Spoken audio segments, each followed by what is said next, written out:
listening. You're locked into JJ and Alex. With the insight and analysis on the teams you can't live without. This is 97.5, the KSL Sports Zone. Appropriate music. I'm actually disappointed that we haven't had Yacht Rock all day now that I think about it. We are at the boat show. The boat show is real. Christopher Cross needs to help us sail away today. There is a yacht company here. Help us go sailing, I should say. I don't blame them for not bringing the actual yacht in here. It would be the one that probably wouldn't fit through the doors at the Expo Center. Fair. So they have a model there, though, and my kids were like, we should get this. And I was like, the model? And he goes, and they're like, no, we got to get this boat. And I'm not kidding. I mean, you've seen the houseboats that have, 2 or 3 levels. Yeah. This one had 4 levels and a helicopter pad on top. Oh, yeah. High roller. Yeah, listen.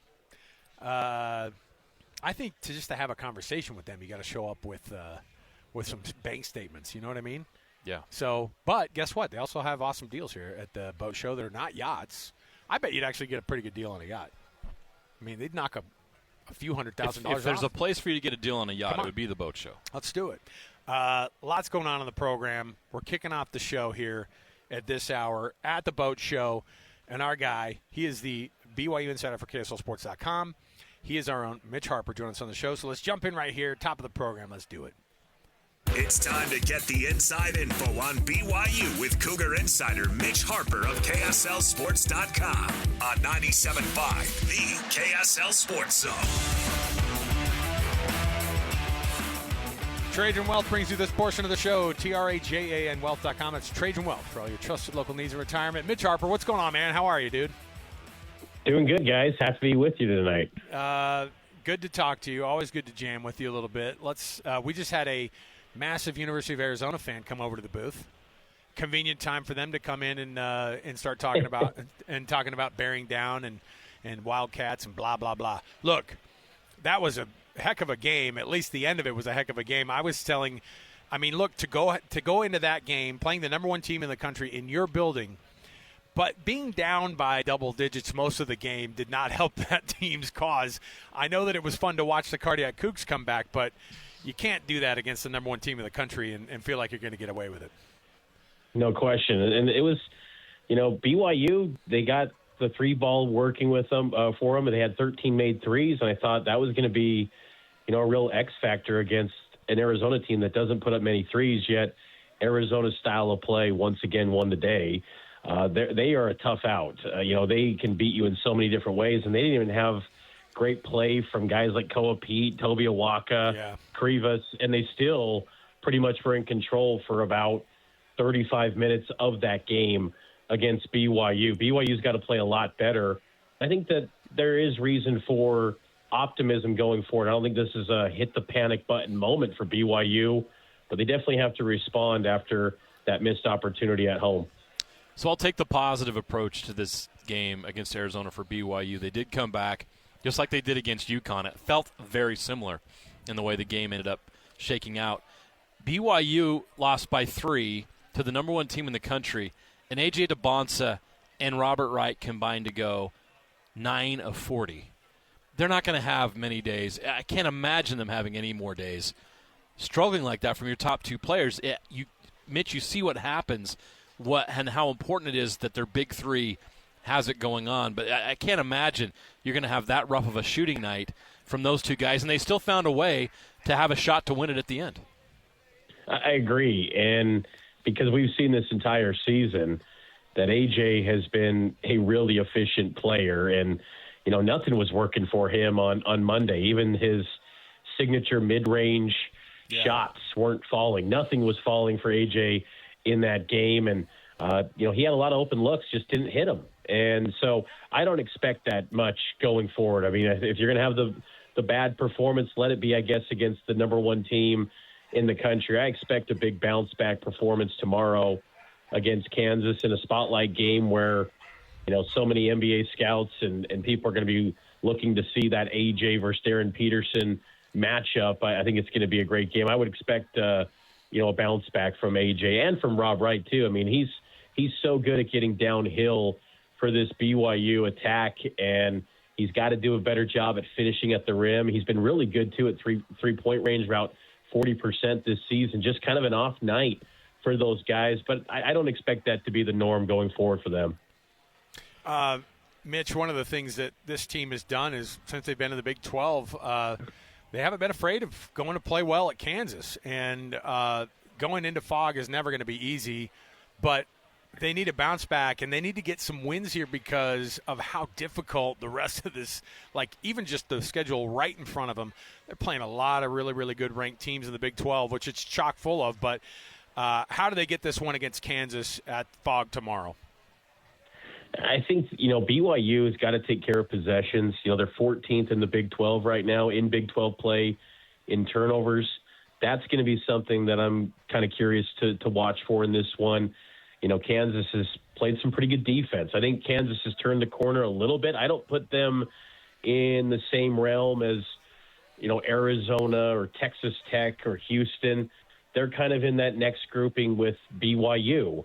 And, both of these teams, I think, are looking for a signature quad 1A type of win. Because when you look at BYU's resume to this point, their best win probably to date is the season opener against Villanova in Vegas. As strange as that sounds, because they played a lot of good teams, that's probably the best win. And it's a good win, but it's not a great win. And yet they're still probably a top 16 seed in bracketology right now. But if you want to get into that 2 seed, 3 seed territory, you got to get wins like the opportunity in front of you tomorrow. And, I think that BYU has got to take care of the ball. I think also, too, there's so much talk about Darren Peterson, but Melvin Council, a grad transfer from St. Bonaventure, he's been taking over the ball a lot more in recent games. Peterson was out in the last game, but Council has become kind of like the fan favorite for Kansas, and he's a real difference maker. He's going to be one to watch tomorrow because he's been so impactful for this Kansas turnaround where they started out really slow. Looked like they've kind of turned a corner with that team. So, Mitch, what is on the line for A.J. DeBonsa Saturday? So much is being made of this matchup between him and Darren Peterson. I know it's just one game, but it feels like this is a pretty big stage, and we saw what he did on that stage against Utah the second time around. What is at stake for A.J. in this game?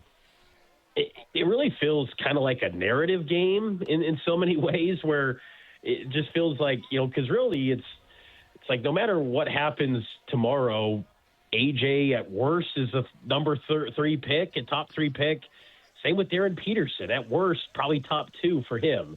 But so it feels kind of like a little bit of almost like a narrative game where people are going to make these grand conclusions about AJ and BYU based on the outcome and his box score in this game. But I think the great thing about AJ this year and what's been so impressive about him is that he's really not about making it about himself. I'm really curious to see, BYU spacing and kind of getting that ball flowing a little bit, passing the ball, making those half-second decisions, as Kevin Young talks about so much, because you got to still have the isolation opportunities for AJ, but kind of get that ball spread around. And AJ likes to do that. He just hasn't had the knockdown three-point shooters around him consistently to where, BYU can turn to that. But you'd like to think with Kennard Davis getting a little bit of momentum, hitting 5 threes on Monday, maybe he can carry over that momentum into tomorrow. Alexi Kostic coming off the bench can add some value, and Richie Saunders too. Richie's had a little bit of up and down in terms of his knockdown percentage on three-point shots. Richie's big in this game tomorrow because with guys like Rob Wright and AJ, they will find Richie. They will find the open shooters. You got to knock them down. So that's going to be big because I think AJ, he's obviously going to be, wanting to probably perform at the best he possibly can, but ultimately he's not going to make it about him. He wants to just get a win because he's 0-2 against Darren Peterson in the high school ranks. He wants to get the victory on the college side. Mitch, when you consider how long these basketball seasons, the conference season in the Big 12 is just a knockdown, drag out every night. And getting through all of this, does it, like when you see the bracketology stuff, does that kind of stuff compute with this team and with Kevin Young, or do they just go, look, we're in a tough conference, 3 seed, 4 seed, you fall to a 5 seed maybe, or you go up to another. Like, does that stuff matter to them, or because obviously, like when you get to the end of the season, people start talking like that. But I don't know if that kind of stuff actually affects this coaching staff or these players. Yeah, I think you're right, Alex. I don't think they are really fazed by that right now, and I think they understand though that if they want to get to the destination that they believe they can, which is maybe a Final Four. I mean, they've got the top-end talent in this roster to do that, but it hasn't looked like that for a few weeks now. I mean, they just haven't consistently strung together some great basketball. And the nice thing about Kevin Young, what we learned last year about his team, his program, they can go through some lows and some peaks, but they don't peak until March. I mean, last year that was a team that didn't peak until March, which is what you want to do. And I think that's ultimately the reminder that you always have to have in this Big 12 gauntlet is whatever happens tomorrow, you got so many opportunities in the Big 12 to boost up that resume and schedule, that you can, improve your seed lines, and you ultimately want to play at your best in March. But I think for this team, if you do want to get to a Final Four, you want to be in that, 2-seed territory, 1-seed territory. And 1 seed might be a distant thought at this point, but 2 seed could still be on the table if you get hot and turn things around, because last year we saw the NCAA tournament was chalky. And if you want to have the best path or maybe best odds to get to a Final Four, you want to get as high of a seed as possible. And that's, I think, what's important with these type of games, because ultimately this team's going to be in the NCAA tournament. That's not a worry. It's just getting the best possible seed that really matches up with the talent that this team, I think we all think has, and if they can live up to that. Yeah, still 5 games against ranked opponents in the Big 12 coming up: Kansas, Houston, Arizona, Iowa State, and Texas Tech. So the Cougars are going to get those shots. But you're right, Mitch, they got to start winning those high-profile big games against conference opponents. And to do that, they're going to need somebody to step up. How important was it to see Kennard Davis finally start knocking down threes? And if he's able to do that, maybe not at that high of a rate, but just consistently contributing from the three-point line or on the defensive end, what will that do for BYU's chances moving forward? Because we know who the big three are. I think it's huge because, there's been games where BYU, you go with the TCU, Utah game in Salt Lake, where they were hitting about 22% from three. It's been really up and down shooting the three ball this season for BYU. And if Kennard Davis, who was viewed as a 3-and-D guy and someone that this coaching staff looked at, maybe in a best case scenario, he could work his way into a 2-way deal potentially one day as a pro prospect, maybe. He's got to knock those shots down, because it was almost like a back against the wall type moment on Monday in that second half where he had missed 13 consecutive threes. It was getting to the point where, can he contribute to this team anymore? I mean, what's going on? And then he hits those 5 threes and really turned it around. That was big for him. And I think that's going to be something that you hope that can carry over into Saturday and the weeks ahead for this team, because they need that. Because outside of the top 3, and to a lesser extent, Kaba Keita, who you can consistently expect a certain level of play from Kaba, about 6 points, 9 to 10 boards every single game.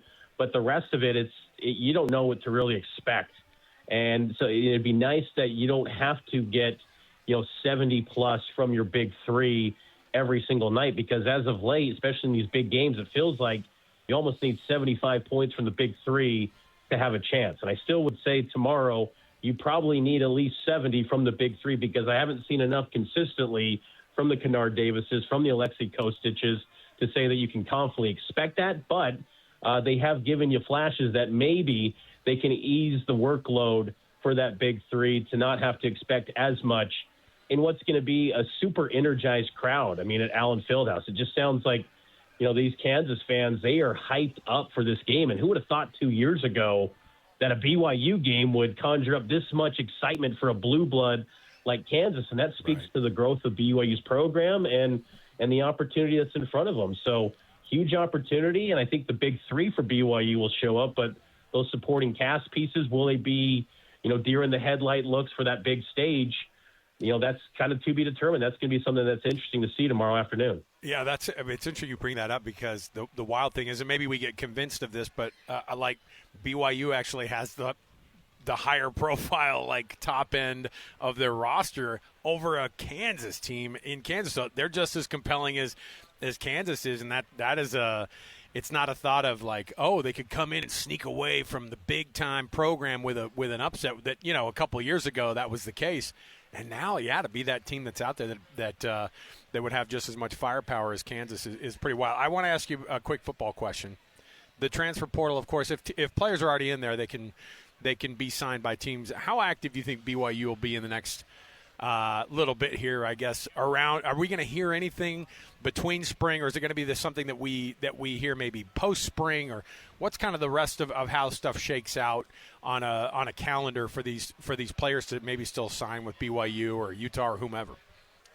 You could see a few more preferred walk-on type of transfers maybe added. I mean, I wouldn't be surprised if you see maybe one or two, but for the most part, the good bulk of BYU's roster is on the board for 2026, and it's just maybe plugging some gaps. And if there is a maybe injury or two in spring ball, maybe you could adjust accordingly and go get someone in the portal potentially. But for the most part, the portal has been rated in terms of guys that can, be expected to contribute right away for maybe a Power 4 program, and one like BYU that's going to have high expectations. But I think that's going to be, BYU will be very selective going forward, but for the most part, their roster's intact for 2026, and it's a really good one that the Cougars are going to have next season.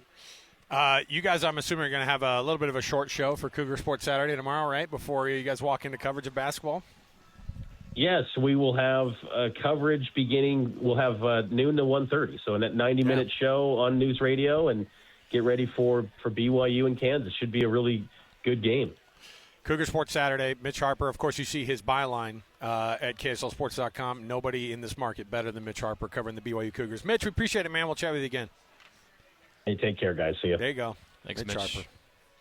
Some great college hoops in the state tomorrow. You got BYU on the road, not here in Utah, but at Kansas. And Utah State's hosting San Diego State tomorrow morning, 11 a.m. Do you like that time, by the way? I was wondering about that. I was like, I wonder if Aggie Nation likes that. I think you'd prefer a night game. Yeah. But is San Diego State, is that going to bother San Diego State more than the Aggies? Yeah, it could be. And that is a weird time for a college basketball game. It is, and especially at the Spectrum, right? Where you're used to. I'm like, give me an 11 p.m. Right. It feels a little bit rowdier more. The better, right? Right. It's tough to be rowdy at 11 a.m., but we'll see. No, you got to get the Aggie ice cream flowing a little bit earlier. Wink. I like that. Make some special root beer floats. Absolutely. Wink. Yeah. Glug glug. Is that what you're saying? I don't know. I don't know what they do up there. Who knows? So, all right. By the way, and then BYU goes down. They stay on the road next Wednesday, and they play Oklahoma State, and then they go to Arizona after that. That's going to be fun. Down in Tucson. So the Big 12 is just awesome for hoops. It's bonkers, man. It's really good. Okay. We'll take a quick break. We'll come back. We've got more to go around the corner. Stay with us right here. 97.5, the KSL Sports Zone. You know what's coming. Your daily deep dive into everything Utah Jazz. It's time! All season long and even in the off season. It's Jazz Daily with JJ and Alex on your exclusive home of Utah Jazz basketball. 97.5, the KSL Sports Zone. All right, welcome back. JJ and Alex, 97.5, the KSL Sports Zone. Click on the Mammoth schedule there because my computer took a smoke take a break. Look at it real quick before we get to the Jazz. I just was wondering because I know that the Mammoth are coming back home. It's Jazz Daily. But 3 games before the Olympic break. I know, and they're not particularly easy. Well, Dallas isn't. Vancouver should be a walk. Detroit's, and the Red Wings might be tired by the time they come to Salt Lake. That's okay. Wednesday. Yeah, we'll take that. Man, they got to bounce back. That can't linger, right? It's a tough taste in the mouth. You know what I mean? They played so well for 57 minutes. As I went back and forth with my buddy Matt, who's maybe the biggest hockey fan I know, and probably the guy that knows the most about hockey that I know, and that's including all the guys that we work with and stuff.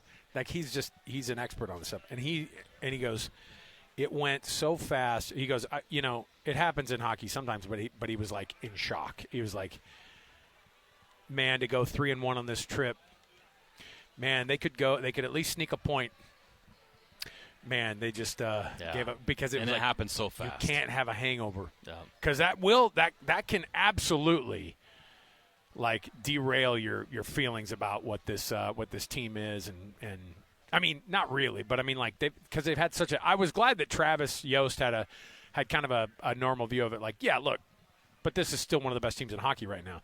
Then you back it up with the numbers and how consistent they've been, and it's pretty hard to argue with, but. Could go the other direction. We saw it go the other direction at certain points of the season. Certainly. So, but I think they've gotten better at hockey. Like they've gotten to be a better team over this time, and interesting to see what they're going to do with Gunnar. I don't know what his status is going to be over the next couple of games here. If you just keep him out while you get ready for that Olympic break, you could really use him because getting 6 points here would be amazing. Getting Cools back after the Olympic break, which is probably the most likely. That'll be huge, too. But then you also go, all right, what's it going to take for him to integrate back into this situation? That's always a question mark, too. So, all right, Jazz Daily. Jazz tonight at home against the Brooklyn Nets, one of the worst teams in the East, facing off against the Jazz, who are 13th in the West. How do you see this one shaking out, JJ? Because I'm looking at this one, and I go, okay, Michael Porter Jr. is not playing in this game for personal reasons for the Nets. The Jazz are going to be without Lowry, right? He's going to sit out for and Nurk. So it looks like it's going to be a night where Chianti and Bryce Sensabaugh, which was what they've done over the past however many weeks it feels like. Which team is tanking harder tonight? I think it's going to be the Nets. Oh, my gosh. The Jazz are at home. Key will have a big night. Bryce Sensabaugh has been on a tear lately. He had 22 points the other night against the Warriors. Every time he's stepping out on the court now, he's doing something great. So I think the Jazz have enough firepower at home with Michael Porter Jr. out. I'm curious to watch Yegor Demon. It's good to have Yegor back in town. Yeah. He's on pace. He's going to be in the Rising Stars. Yeah, he's on pace to fight someone tonight. He's having a great rookie season. A lot of people said, yeah, no kidding. He mixed it up the other night. It was fun to see.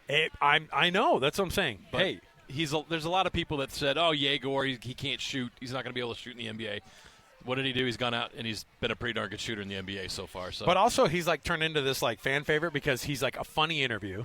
He says he's great personality. But he also talks like a kid. Yeah. Like he's still 18 or whatever. He's 19 maybe. And he's like, and he just says hilarious stuff. And you're like, that's the kind of guy that an organization can go. Guy fights his butt off.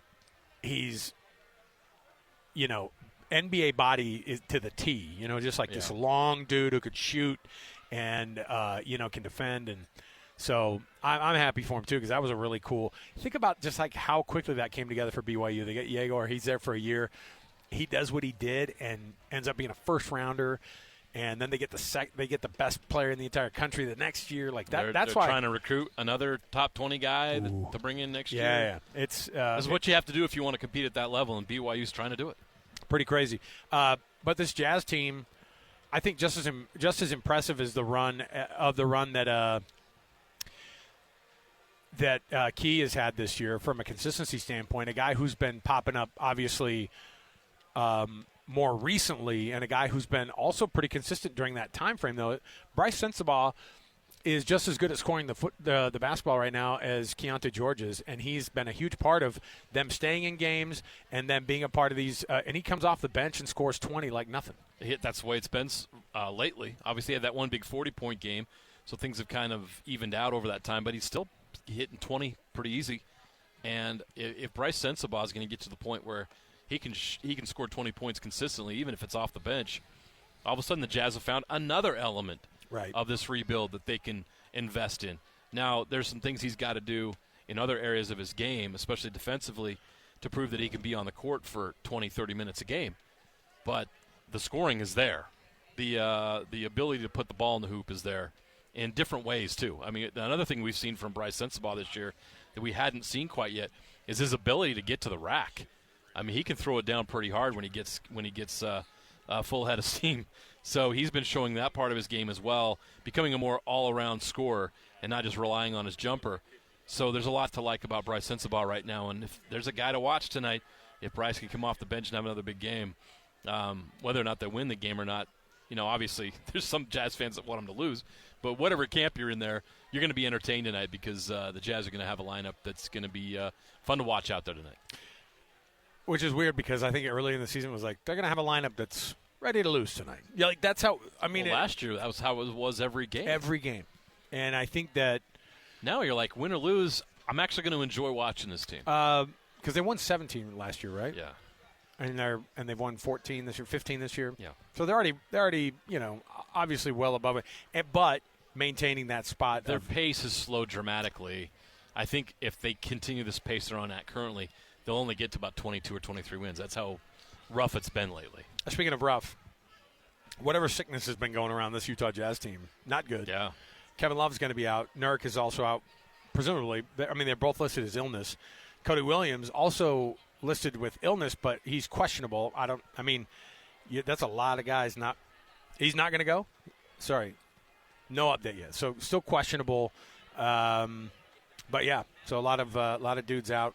With and Lowry, of course, still hasn't gotten all the way back into game shape, I'm assuming. Still not playing a full load of minutes. That's convenient, too, for them to go, he's going to rest. Yeah. So lots to watch tonight with this one because I'm interested to see how this Jazz team pops back. I mean, I love hearing – Will Hardy in that last break that we just had on the Jazz update, we both chuckled about it because he'll – like full-on Popovich will come out of that guy from time to time, right? Where it's like – you can tell his influences. He'll be super positive, and then he's just like, and then it's like borderline insulting, right? For like these guys, he goes, "Yeah, they had us spinning around like tops. We didn't know what we were doing." You know what I mean? Like he just goes right at these guys and goes, "We aren't good enough. We are not good enough." And especially on the defensive end, when you give up 140 a night, it's pretty tough to watch. It's definitely a spot where this franchise is going to have to grow moving forward. Yeah. Most important thing is to find guys can be, and they found stars, but. The defensive part, I wouldn't sweat that too much. That's going to come, and they can find those pieces later on. But you got to know who your stars are, your core is, and the Jazz have found that. Well, let's take a break. We'll come back. Final segment of this hour around the corner. Don't want to miss it. Best and worst is next, and we're going to chat with Bridger about some pontoon boats. Okay, we're going to educate you on pontoons. All right, when we come back, more to go. 97.5 EKSL Sports Zone. All right, everybody, welcome back. JJ and Alex, 97.5 EKSL Sports Zone.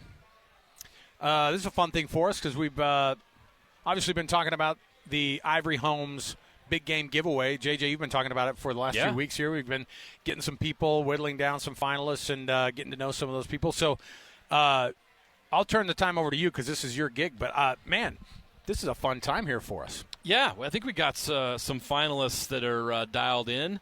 Alex, do you want to punch somebody up for us? You got it? Okay, who am I talking to right now? William Morton. William, do your friends call you Bill? I actually go by Craig, my middle name. Craig. Oh, there you go. Well, how would I have known that? Well, it's a secret. Now the secret's out. Now we know. Well, Craig, how you doing? Are you familiar with my work? I am. Good. Every year when the Super Bowl's on NBC and KSL, I get to go to the big game. I want to take somebody with me this year. I want to take somebody to the big game, and Ivory Homes has pitched in. They're going to help us do that. How would you like to go to the big game this year?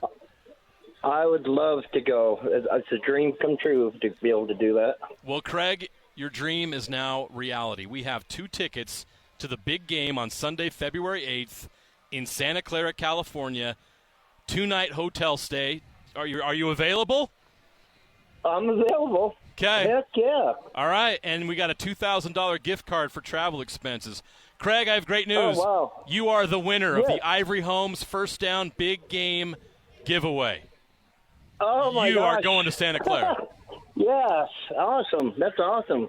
I really appreciate that. So tell me. I'm looking forward to it. Oh, you have no idea how incredible. Like you said, this is a bucket list thing.